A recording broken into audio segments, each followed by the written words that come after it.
नमस्कार दोस्तों, आप सभी का स्वागत है आज इस नए लाइव सत्र में। और आज हम बात करने जा रहे हैं फंडामेंटल राइट्स के बारे में। पिछला वीडियो भी इसके ऊपर मैंने बनाया था और उस वीडियो में हमने बात की थी फंडामेंटल राइट्स क्या होते हैं और किस तरीके से फंडामेंटल राइट्स में समय समय पर चेंजेस आते गए, बदलाव आते गए, उनके बारे में हमने अध्ययन किया था। और अब उस अध्ययन को हम आगे बढ़ाएंगे और इस अध्ययन के माध्यम से हम बात करेंगे कि वो फंडामेंटल राइट्स कौन कौन से हैं। तो आइए विस्तार में इनके बारे में वर्णन करते हैं। हम जानते हैं आर्टिकल 12 से लेकर के आर्टिकल 35 तक, आर्टिकल 12 से लेकर के आर्टिकल 35 तक ये आते हैं। तो सबसे पहले हम बात करेंगे आर्टिकल 12 की। आर्टिकल 12 है क्या? तो फंडामेंटल राइट पहली बात है कि कहाँ तक के लोगों को मिलेगा, किसे मिलेगा। तो भारत के जो राज्य है, राज्य यानी कि जो संविधान की भाषा है उसमें राष्ट्र को यानी देश को राज्य कहा जाता है। तो भारत जो देश है, भारत जो राज्य है, उसके अंतर्गत आने वाले सभी लोगों को क्या होगा? फंडामेंटल राइट्स मिलेंगे। अब जब उन सभी को फंडामेंटल राइट मिलेंगे तो राज्य के अंतर्गत क्या क्या चीजें आती है, पहले राज्य को ही डिफाइन किया गया है। आर्टिकल 12 के अंदर राज्य की परिभाषा दी गई है। अब वो परिभाषा किस तरीके से है, राज्य के अंतर्गत क्या क्या आता है, उसके बारे में हम बात करेंगे। तो पहली चीज जो राज्य के अंदर का आती है वो आती है यूनियन गवर्नमेंट, जो हमारी संघ सरकार होती है, केंद्र सरकार जिसे हम कहते हैं। दूसरा हमारी जो पार्लियामेंट होती है, हमारी संसद। इसके अलावा हमारी स्टेट गवर्नमेंट्स। इसके अलावा स्टेट की जो हमारी लेजिस्लेटिव असेंबली और लेजिस्लेटिव काउंसिल होती है, विधानसभा एवं विधान परिषद जो होती हैं। इसके अलावा लोकल गवर्नमेंट जो हमारी होती है, जो स्थानीय सरकार होती है आपकी, नगर पालिका, नगर पंचायत, नगर निगम। इसके अलावा जिला पंचायत, ग्राम पंचायत, ब्लॉक पंचायत, ये सभी क्या आती हैं? ये सब स्थानीय सरकार के अंतर्गत आती हैं। और इसके अलावा जो अदर अथॉरिटीज़ होती हैं, जैसे अदर अथॉरिटीज़ में क्या क्या आते हैं, जैसे जितने भी नेशनल बैंक्स होते हैं, सेल हो गया, गेल हो गया, ओएनजीसी, बीएचईएल, जीएचएल और इस तरीके की जो तमाम आईएफसी, सीएसआईआर, आईसीएआर, आईएए, इस तरीके की जो तमाम संस्थाएं जो भारत सरकार के अंतर्गत कार्य करती हैं, या तमाम निगम जो कार्य करते हैं, या तमाम जो सरकारी जो कंपनियां जो काम करती हैं, ये सब भारत राज्य के अंतर्गत आती हैं। तो जब हम राज्य की बात करेंगे तो ये सभी राज्य के अंतर्गत आ जाती हैं। ये तमाम जो अथॉरिटीज़ हैं ये सभी राज्य के अंतर्गत आती हैं। अब हम बात करते हैं आर्टिकल 13 की। तो आर्टिकल 13 जब आएगा तो अब ये इंप्लीमेंट किस तरीके से होगा, इसकी बात यहाँ पे हो रही है। तो आर्टिकल 13 जो बनाया गया है, that is the protection of fundamental right from other laws. जो अन्य नियम हैं, जो फंडामेंटल राइट्स हमें दिए गए हैं भाग 3 में, उसके अलावा जो भी नियम हैं, जो भी कानून हैं, जो भी विधियां हैं, उनसे मूल अधिकारों को कैसे बचाए रखें। कहीं ऐसा ना हो कि जो मूल अधिकार संविधान के द्वारा हमें दिए गए हैं, नागरिकों को दिए गए हैं, कहीं उनको छीन न लिया जाए। तो उससे कैसे बचाया जाए? तो अन्य नियमों से, अन्य कानूनों से मूल अधिकारों की जो सुरक्षा होती है, जो रक्षा होती है, उसको करने का कार्य करता है आर्टिकल 13। ये बहुत इंपॉर्टेंट आर्टिकल है। और इसी आर्टिकल के अंतर्गत जो पहला भाग इसका है 13(1), that is pre constitutional laws, यानी कि पूर्व संविधान विधियां इसके अंतर्गत रखी गई हैं। दूसरा है पोस्ट कॉन्स्टिट्यूशनल लॉज, यानी कि संविधान पश्चात विधियां, यानी 13(1) में संविधान से बनने से पहले के जो नियम थे, 13(2) जो संविधान बनने के बाद के जो नियम बने। इसके अलावा 13(3) जो हमारा यहाँ पे है वो है मीनिंग ऑफ लॉज, जो नियम है, जो कानून है, उनका अर्थ।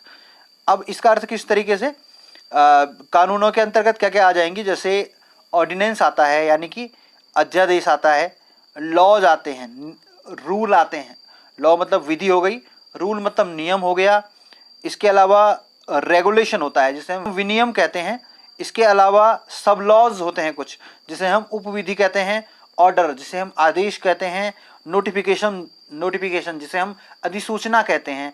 और इसके अलावा जो और चीज़ें इसके अंतर्गत आती हैं, जो हमारी कस्टम्स जिसे हम कहते हैं, रूढ़िगत जो हमारी प्रथाएं हैं, और यूजेस, ये तमाम चीज़ें इसके अंतर्गत आ जाती हैं, जिसे हम आर्टिकल 13 के अंदर देखते हैं, आर्टिकल 13(3).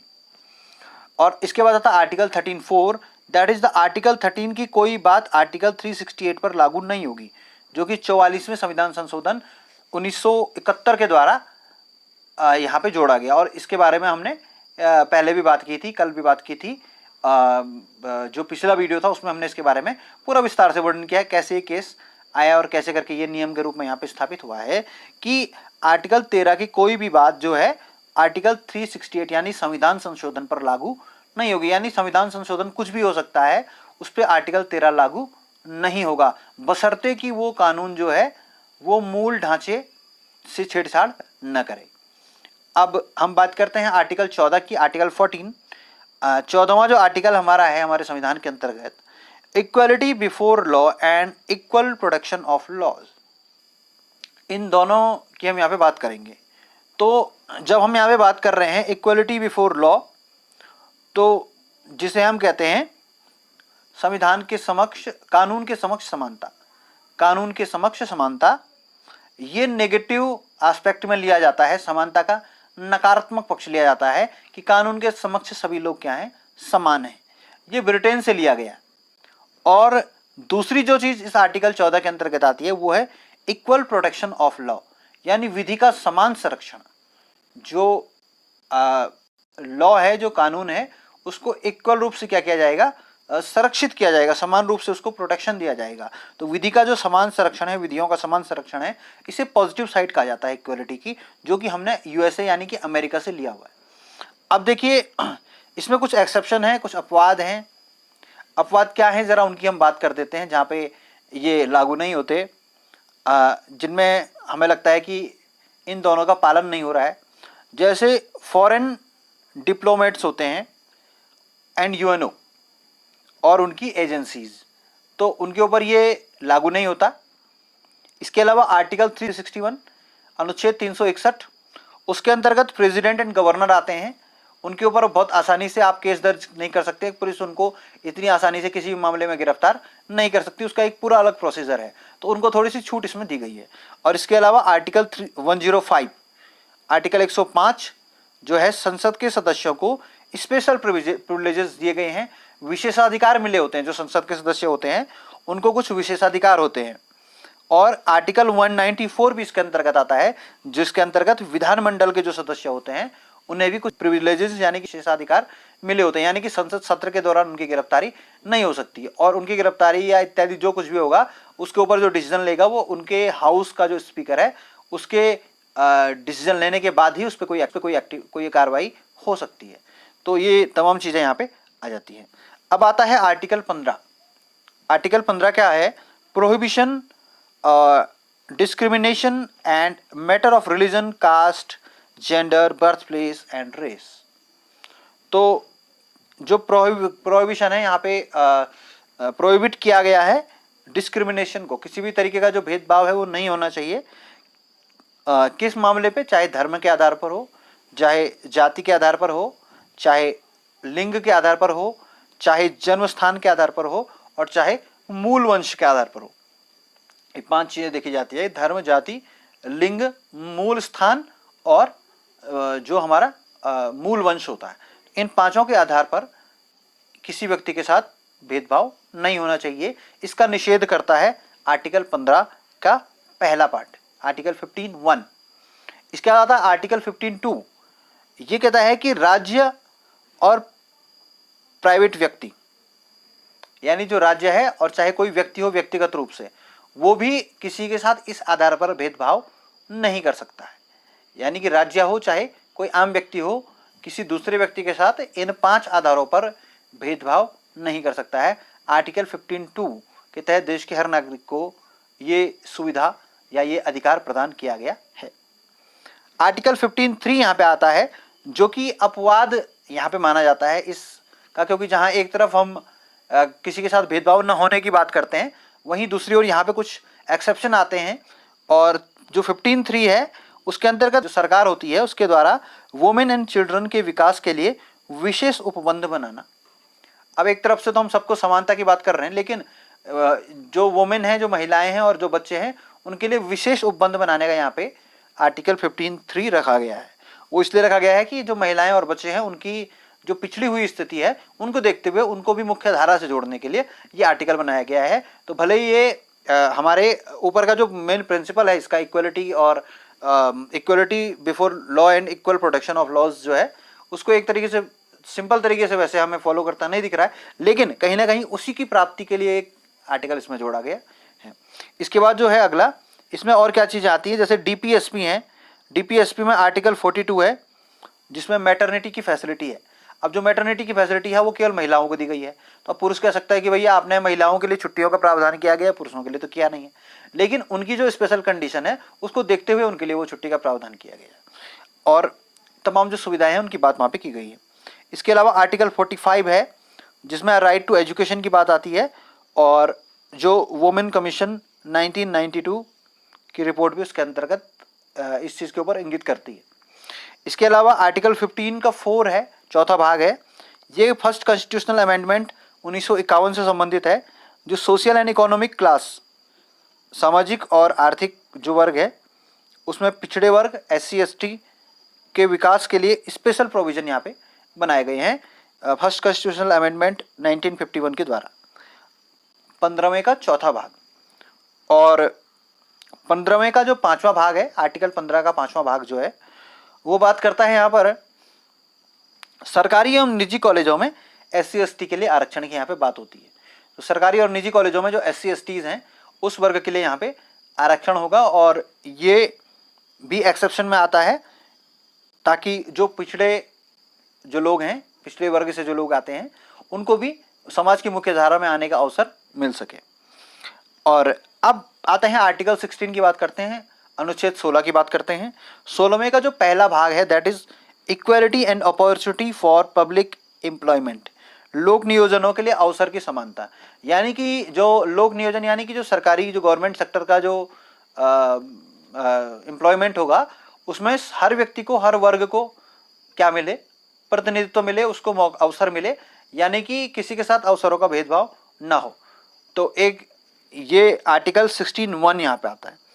इसके बाद आर्टिकल 16(2) जो यहाँ पे आता है that is the prohibition of discrimination of public employment on matter of religion, caste, race, gender, birth place, resident and descent, यानी कि धर्म, जाति, मूल वंश, लिंग, जन्मस्थान, निवास स्थान या वंशक्रम के आधार पर किसी भी व्यक्ति के साथ पब्लिक एम्प्लॉयमेंट में, यानी कि जो हमारे लोक नियोजन के जो पद हैं, यानी कि जो सरकार के अंतर्गत आने वाली जो भी पद हैं, जो भी भर्तियां हैं, उनमें किसी के साथ डिस्क्रिमिनेशन ना हो, भेदभाव ना हो, इसको इस अनुच्छेद 16(2) के अंतर्गत रखा गया। इसके बाद 16(3) आता है जो कि इसमें अपवाद है और इसमें है कि रेजिडेंट के आधार पर, यानी निवास स्थान के आधार पर संसद, राज्य या फिर यूटीज जिसे हम केंद्र शासित प्रदेश कहते हैं के लोक नियोजन के लिए कानून बना सकती है। तो रेजिडेंट, निवास के आधार पर कानून बनाया जा सकता है। जैसे आपने कुछ राज्यों में देखा होगा कि समूह ग और समूह घ के जो पद होते हैं उनमें केवल उसी राज्य के व्यक्ति अप्लाई कर सकते हैं। तो ये किस लिए जोड़ा गया है? ये उस राज्य विशेष के स्थितियों को लेकर लेते हुए कि वहाँ के कल्चर को देखते हुए और वहाँ के रहन सहन को देखते हुए उन लोगों को वहाँ पे पहले अवसर दिया जाए जो वहाँ के निवासी हैं। तो इस तरीके का आता है। तो ये थोड़ा सा यहाँ पे एक्सेप्शन है, अपवाद है। हालांकि ये उस राज्य की विशेष स्थिति को देखकर भी कहा जा सकता है, क्योंकि हर राज्य की जो एजुकेशन की जो स्थिति है वो अलग अलग होती है। तो हो सकता है कि किसी राज्य की एजुकेशन के मामले में वो पिछड़े हों, तो उस स्थिति में उस राज्य के लोगों को तो मौका ही नहीं मिल पाएगा। तो इसलिए कई बार जब सरकार, संसद को लगता है कि इस राज्य के लोगों को ऐसी सुविधा देनी चाहिए, तो वो किसी निश्चित क्षेत्र, किसी निश्चित राज्य के लिए ऐसा कानून या नियम बना देती है। आगे हम बात करते हैं आर्टिकल 16(4), चौथा जो भाग है इसका, वह है सरकार ओबीसी के लिए आरक्षण की व्यवस्था कर सकती है पब्लिक एम्प्लॉयमेंट में। यानी कि जो लोक नियोजन है, सरकारी जो भर्तियां हैं, उनमें ओबीसी जो वर्ग है, अन्य पिछड़ा वर्ग जो है, उनके लिए भी क्या कर सकती है सरकार, कुछ विशेष नियम बना सकती है और आरक्षण की व्यवस्था कर सकती है, उन्हें भी कुछ निश्चित सीटें दे सकती है। 1963 में बालाजी बनाम मैसूर राज्य का एक केस है और इसमें इन्होंने बात की थी no category for SC ST की यहाँ पे बात की गई थी। और इसके अलावा 1993 का एक केस है, इंदिरा साहनी का केस, जिसमें कहा गया कि ओबीसी को कैटेगराइज किया जा सकता है और मैक्सिमम 50% जो है वो आप रिजर्वेशन कर सकते हैं, 50% से ऊपर आप रिजर्वेशन को नहीं बढ़ा सकते हैं। ये इंदिरा साहनी का केस 1993 में यहाँ पे सरकार, यहाँ पे कोर्ट के द्वारा व्यवस्था दी गई है कि जो नागरिकों का मूल अधिकार है वो भी सुरक्षित रहे और हर व्यक्ति को समान अवसर मिले, लेकिन जो पिछड़े वर्ग के लोग हैं उन्हें भी अवसर मिलना चाहिए। और 1963 का जो बालाजी वाला केस था उसमें नो कैटेगरी की बात की थी कि SC ST कैटेगरी का में आप किसी और को नहीं डाल सकते, किसी अन्य व्यक्ति को उसमें शामिल नहीं कर सकते। तो बाद में फिर 1993 के केस में कोर्ट ने डिसीजन दिया कि जो अन्य लोग हैं जिन्हें आपको लगता है कि ये भी सामाजिक रूप से पिछड़े हुए हैं, तो इन्हें आप एक अलग से OBC की कैटेगरी बना करके उसमें डाल सकते हैं। और इन सब का जो भी रिजर्वेशन है वो कभी भी किसी भी स्थिति में 50% से ऊपर नहीं होना चाहिए। ये यहाँ पे इंदिरा साहनी केस 1993 में डिसीजन कोर्ट के द्वारा दिया गया। इसके बाद आर्टिकल 16(5) यहाँ पे आया, 16वें का 5वां भाग, जिसमें धार्मिक संस्थाओं की बात की गई है और इसमें रिलीजियस बेस्ड अपॉइंटमेंट की यहाँ पे बात की गई है। क्योंकि जो धार्मिक संस्थाएं होंगी तो उसमें पर्टिकुलर उसी धर्म के लोग जो होंगे, क्योंकि जो उस धर्म को मानेगा वही लोग वहाँ पे कार्य कर सकते हैं। तो धार्मिक संस्थाओं में धार्मिक आधार पर नियुक्तियों की यहाँ पे बात की गई है। और इसके अलावा आर्टिकल 17 यहाँ पे आता है। अब अगला अनुच्छेद 17 है, जिसमें एबोलिशमेंट ऑफ अनटचेबिलिटी की बात की गई है, अस्पृश्यता के अंत की बात की गई है। जो छुआछूत इत्यादि की जो स्थितियाँ रहती थी पहले, तो इस तरीके की अगर कहीं पे कोई कुरीति है तो उसको समाप्त करने की बात की गई है। और संवैधानिक दृष्टि से हर व्यक्ति को किसी को भी अनटचेबल या अपने से अलग न समझा जाए, हर व्यक्ति को एक समान डिग्निटी के साथ जीवन जीने का अधिकार यहाँ पे दिया गया। दूसरा, इसके अंतर्गत पहला जो आता है, जो कानून बनाए गए हैं इसके आधार पर, पहला सिविल राइट्स प्रोटेक्शन एक्ट 1955 में बनाया गया था। और दूसरा जो एक्ट बना है prevention of atrocities SC ST 1989 में प्रिवेंशन ऑफ एट्रोसिटीज, अत्याचार से सुरक्षा नाम का जो निवारण अधिनियम SC ST के लिए बनाया गया था 1989 में बनाया गया था, 1989 में, 1989 भी जिसे हम कहते हैं। अब आर्टिकल 18 की हम बात करते हैं। एबोलिशन ऑफ टाइटल्स, उपाधियों के अंत की बात की गई थी कि जो स्वतंत्र भारत होगा वहाँ पे किसी को भी कोई उपाधि नहीं मिलेगी, यानी कि उपाधियों की आवश्यकता नहीं है स्वतंत्र भारत में। तो एबोलिशमेंट ऑफ टाइटल्स की यहाँ पे बात हुई थी कि उपाधियों का अंत कर दिया जाएगा। जिस तरीके से राय बहादुर और इस तरीके की तमाम नाइटहुड जैसी उपाधियाँ मिलती थी, अब वैसी कोई उपाधि नहीं रहेगी। और इसका जो 18 का पहला खंड है, इसमें कहा गया है कि शिक्षा व सेना को छोड़कर अन्य सभी उपाधियों का अंत कर दिया गया। तो अब केवल कौन सी उपाधियां रहेंगी, जो शिक्षा के आधार पर होंगी या फिर सेना के आधार पर होंगी। तो सेना में आप लोग देखते हैं captain, colonel, lieutenant, major, major general, इस तरीके की उपाधियां मिलती हैं। और जो हमारे शिक्षा के क्षेत्र में अलग अलग तरीके की उपाधियां लोग हासिल करते हैं, चाहे उसमें डॉक्टर की उपाधि हो, चाहे अलग अलग तरीके से D.Litt की उपाधि हो। तो इस तरीके की तमाम जो उपाधियां हैं केवल वही रहेंगी जो आपको शैक्षिक आधार पर या सेना में सेवा के आधार पर मिली हुई। और बालाजी वर्सेस जो भारत राज्य का जो केस था 1996 में, उसमें इस चीज़ को यहाँ पे व्यवस्था यहाँ पे की गई थी। और इसके बारे में कहा गया था कि 18 का जो दूसरा खंड है कि भारत का नागरिक विदेशी राज्य की कोई भी उपाधि नहीं ले सकता। कोई विदेशी राज्य की उपाधि है उसे भारत का नागरिक नहीं ले सकता है। और तीसरा, भारत का नागरिक या गैर नागरिक अन्य विदेशी देश से राष्ट्रपति की अनुमति पर उपाधि ले सकता है। तो पहले तो हम क्या कर सकते हैं, 19वें के दूसरे खंड के अनुसार कि भारत का जो नागरिक है वो विदेशी राज्य की कोई भी उपाधि नहीं ले सकता है। जो इसका तीसरा भाग है 18वें का, वो कहता है कि भारत का जो नागरिक या गैर नागरिक अगर कोई हो, अन्य विदेशी देश से राष्ट्रपति की अनुमति लेने पर क्या कर सकता है, उपाधि ले सकता है। अगर कोई दूसरा देश हमें उपाधि देना चाहता है, जैसे आप देखते हैं कई बार कई लोगों को ऑनररी PhD की उपाधि दी जाती है, मानद डॉक्टर की उपाधि दी जाती है, तो उसके लिए पहले क्या करेंगे, अगर दूसरे देश के अंतर्गत से ये उपाधि मिल रही है, क्योंकि वो राष्ट्रीय सुरक्षा से संबंधित मामला है कि अगर दूसरे देश से हम सम्मानित हो रहे हैं तो क्या उस देश के हमारे देश से अच्छे संबंध है या नहीं है, ये भी हमें देखना पड़ता है। तो जब राष्ट्रपति इसके लिए अनुमति दे देगा तो उसके पश्चात इसको हम ग्रहण कर सकते हैं, क्योंकि राष्ट्रपति हमारे राष्ट्र का प्रथम व्यक्ति होता है, तो उससे अनुमति लेना पहले आवश्यक होता है विदेशी देशों से जुड़ी उपाधियों के मामले में। अब हम बात करते हैं आर्टिकल 18वें के चौथे खंड के बारे में।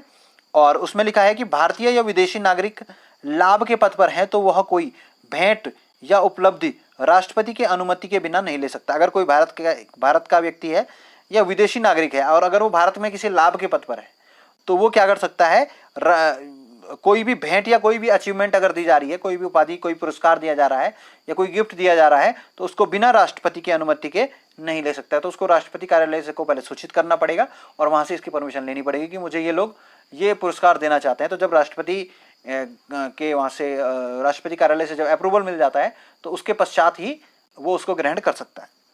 1977 से लेकर के 80 तक भारत रत्न, पद्म भूषण एक्सेट्रा जो ये उपाधियां हैं ये नहीं दिए गए थे, और क्योंकि सुप्रीम कोर्ट में केस चला गया था, और 1980 से फिर से प्रारंभ हुए हैं। और सुप्रीम कोर्ट ने कहा कि ये उपाधि नहीं है, ये केवल क्या है, सम्मान है, क्योंकि उपाधियों के समाप्त होने की बात कर दी गई थी आर्टिकल 18 इसी आर्टिकल में। तो अब इस जो चौथा खंड है उसमें ये तमाम चीज़ें जब हुई तो 1980 में फिर से सुप्रीम कोर्ट ने कहा कि जो ये पद्म भूषण, पद्म विभूषण और भारत रत्न और पद्मश्री जो उपाधियां भी दी जाती हैं, ये कोई उपाधियां नहीं है, बल्कि ये क्या है, सम्मान है। तो सम्मान दिया जा सकता है। तो उसके बाद से 1980 के बाद से कंटिन्यू ये देने शुरू हुए। तो बीच में 1977 से लेकर के 1980 के बीच में ये सम्मान किसी को भी नहीं दिए गए। तो इस तरीके से ये कुछ आर्टिकल्स थे जो मैंने आपके सामने रखे। जो शेष आर्टिकल हैं उनको लेकर के मैं अगली वीडियो में आपसे चर्चा करूंगा। तो आपको ये वीडियो कैसा लगा, कहीं पे अगर आपको डाउट हुआ हो तो आप कमेंट बॉक्स में हमें प्रश्न पूछ सकते हैं। इस वीडियो को लाइक करें, अपने डाउट्स को कमेंट बॉक्स में लिखें, इस चैनल को सब्सक्राइब करें और अपने सभी मित्रों तक भी शेयर करें, ताकि अधिक से अधिक लोग हमारे इस सीरीज से जुड़ सकें और इसका लाभ उठा सकें। आपको वीडियो कैसा लगा जरूर आप बताएं। तो जल्दी मिलते हैं एक नई वीडियो के साथ, तब तक के लिए नमस्कार।